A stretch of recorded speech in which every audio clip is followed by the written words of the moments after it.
Max, here you are. Let me put you in. Go ahead, Max. Hi. Hello. Yeah, somehow you both answered you the question and your answer were half of my question. Oh, I thought that But might happen actually for some reason. yeah, Why? good. Go ahead. But let's frame it a little bit different or get a new layer on it. Okay. I understand how this like this going beyond the pair of opposites helps you to start, or you talk down with it. You try to instead of Preparing the pairs of opposites, yeah, right? instead of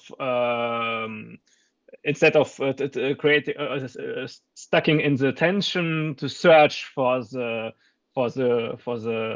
release and for the ease.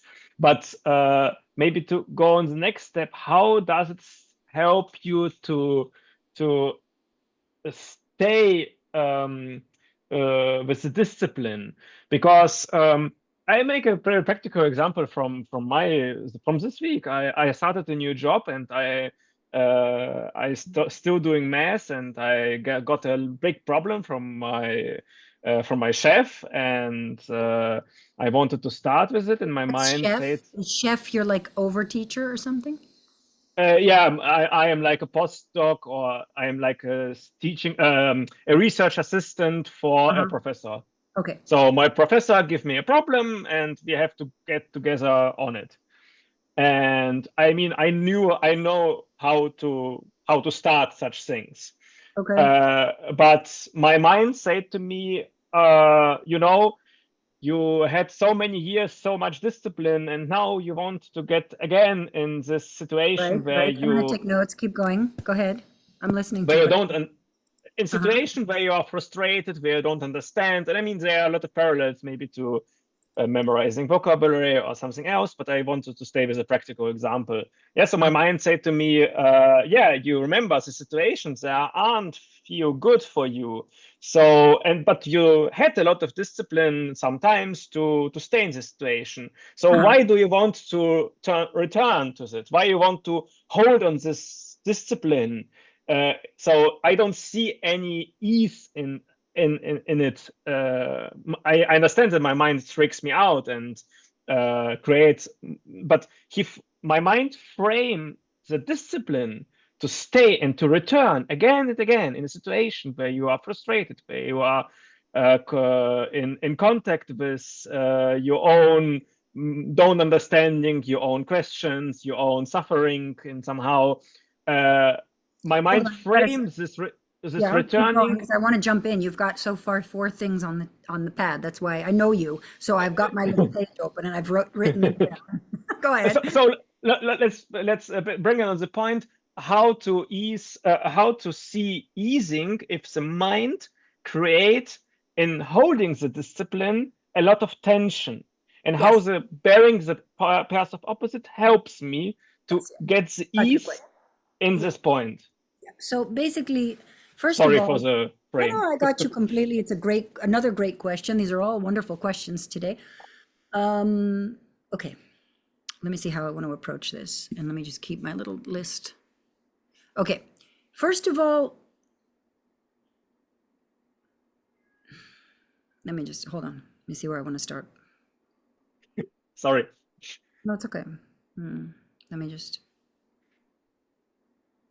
You grew up, okay? I'm gonna a little bit personal, but not reveal personal, just tiny, so that I can get a frame of the picture that you're working with, which means nothing super personal. Just like you are from this area, you have parents, your parents are intellectuals, right? They are studied people. There is an expectation, listen carefully, that you also, I mean, it doesn't happen in a vacuum that someone gets a PhD. There was a certain expectation that you will go, whatever subject you have picked, okay, you pick this subject, you will complete this, you will go deeply into it. Not that there was a demand, perhaps, although maybe there was, I don't know, but there was, listen carefully, there was an expectation.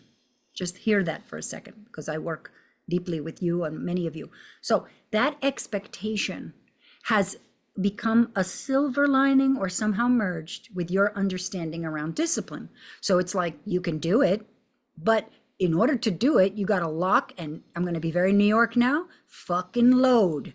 You gotta ka-chung chung, lock and load, you know, and it's like a kind of a thing happens to you where it's like, make this shit happen, you know, and you just got your PhD. To get your PhD, you gotta haul ass. You gotta like pull it together and focus.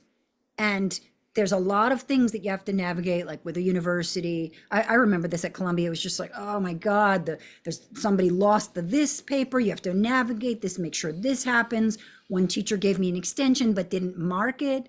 Then I had to go and find a way. They wouldn't do it. So at the last minute, I had to pull this together while I had this, just the beginnings of my neck injury. So this kind of stuff happens alongside all that discipline, which is its own type of discipline in a way, because you have to kind of navigate this thing. So then you've got life. And you're 20, what did you say, 6, 7? 8.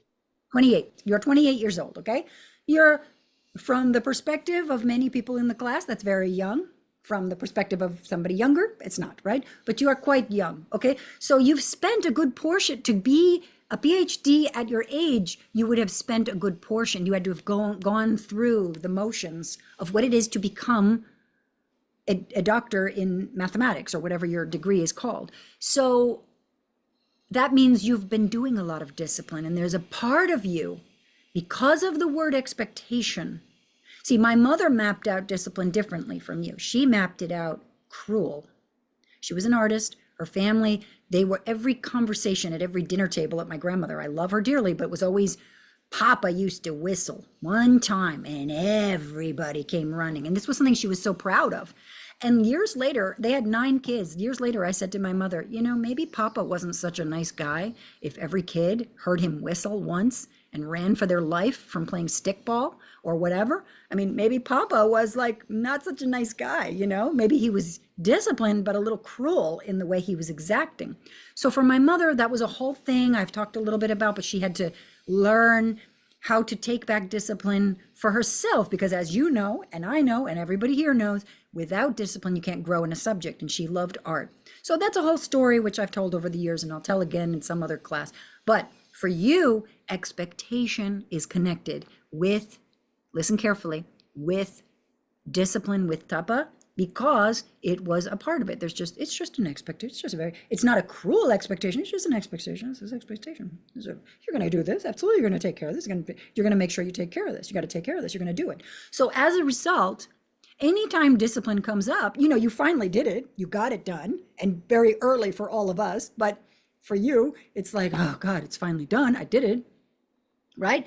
And now you're like, I want to let it loose a little bit. I want to be the master of my own time, energy. I remember being at Columbia. I mean, I kissed the wall when I left. Bye-bye. My brain is worth a lot right now, but it'll degrade, you know. But I was like tired of there's a certain pressure that goes along with that kind of education. Okay. So expectation will be the word that you're playing with. So when expectation is up underneath discipline, there's, for you right now in your life, there is I want to move towards it because I know I can't grow, but I also want to say, I have I found this magnet when I went to the Met, and there's a little magnet of what is it? Audrey Hepburn, the actress. It's a little round magnet, and she's just doing this, like F you, you know? And I saw this at Umbi's house, not that magnet, but something else, a much more elegant, glamorous picture that she had in the bathroom. But it was so, Umbi's, you don't know this about her, but when you come to her house, you'll see she's extremely stylish. I had no idea. I looked at Jagad after we went there. I said, oh my God, did you know? He said, I didn't know. I said, damn. So anyway, I liked that. And then when I saw this at the Met, I thought it was just cheeky and funny. It's not that I want to tell the world off. I just think it obviously not, but I found it funny, right? But there's a little bit of that. You know, it's like, stop telling me what to do. Stop expecting. Give me some room to breathe.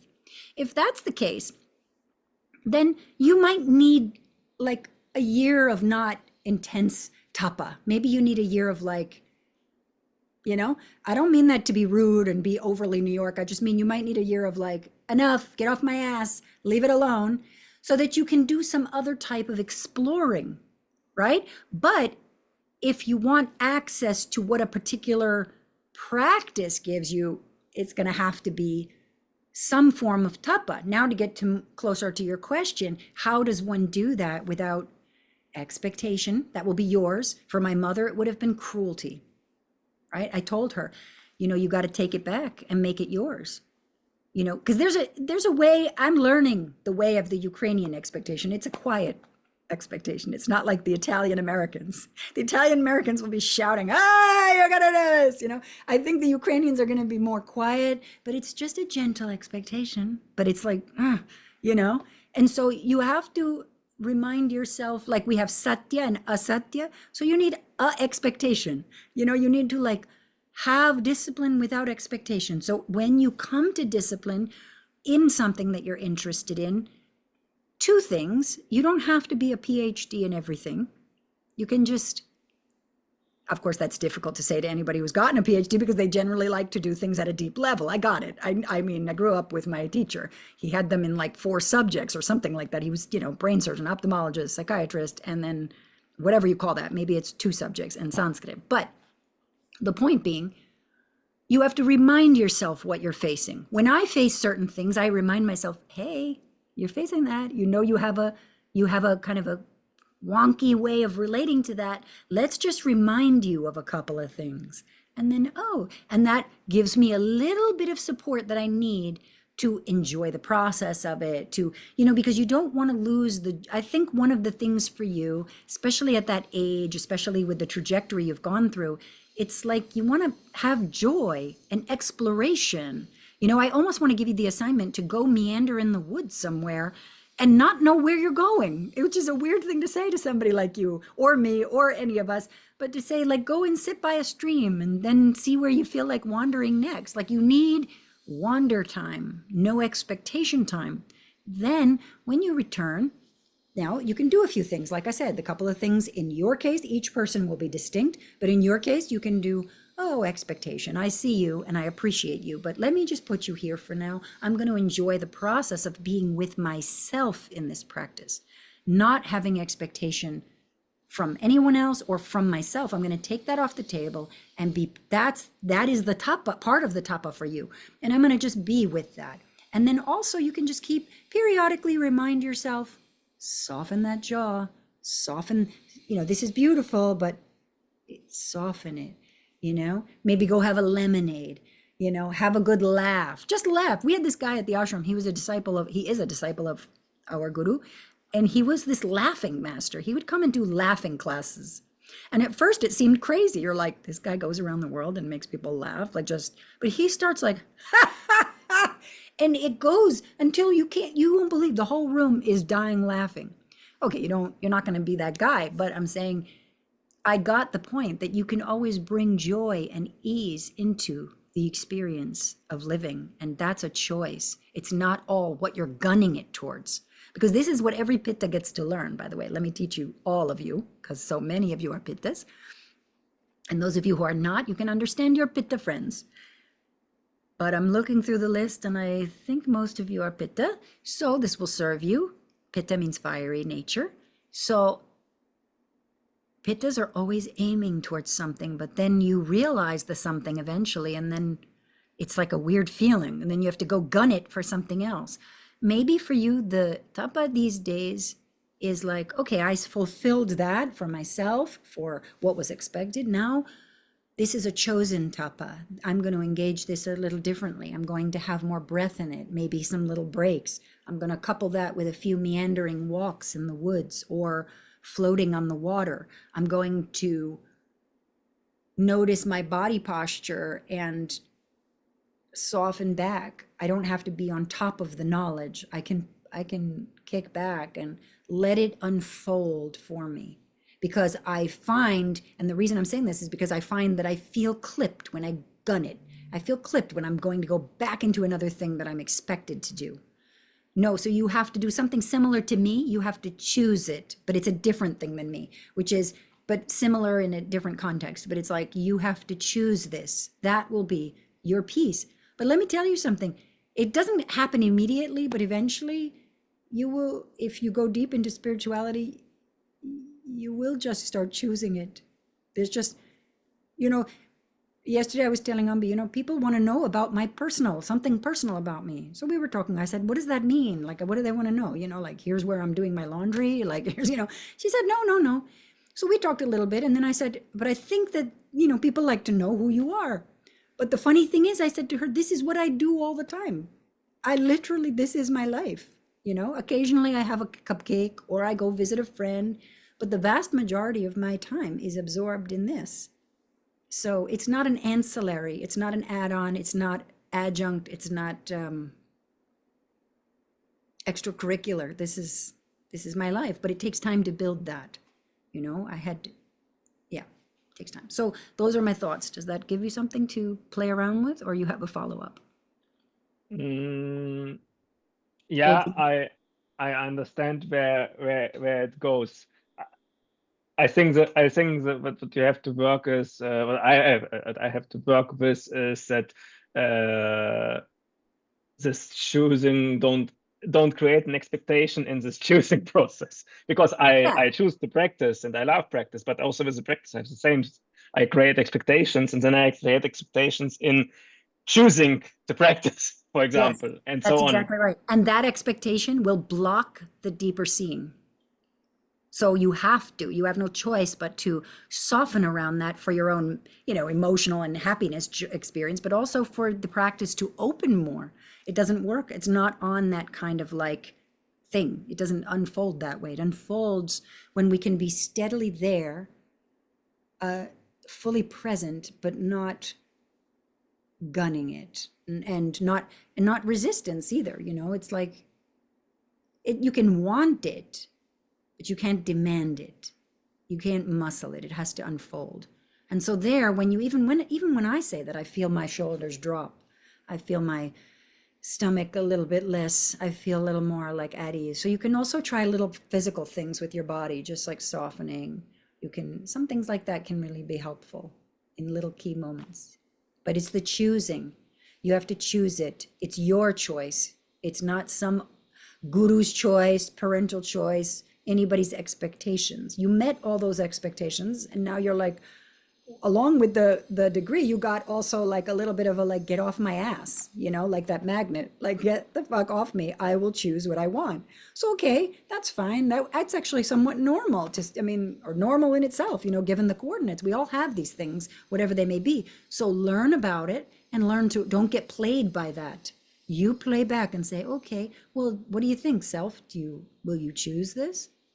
And then help yourself choose, not help yourself, force yourself to choose it. Sometimes you may say, no, I don't want to. I want to go for a walk in the park, or I want to go skateboarding, or I want to do anything I feel like doing, but not this. Fine, do that. But then find a way to come back. That's why I talk all the time in classes lately. One of the things I've noticed with everybody is you got to get good at the transitions.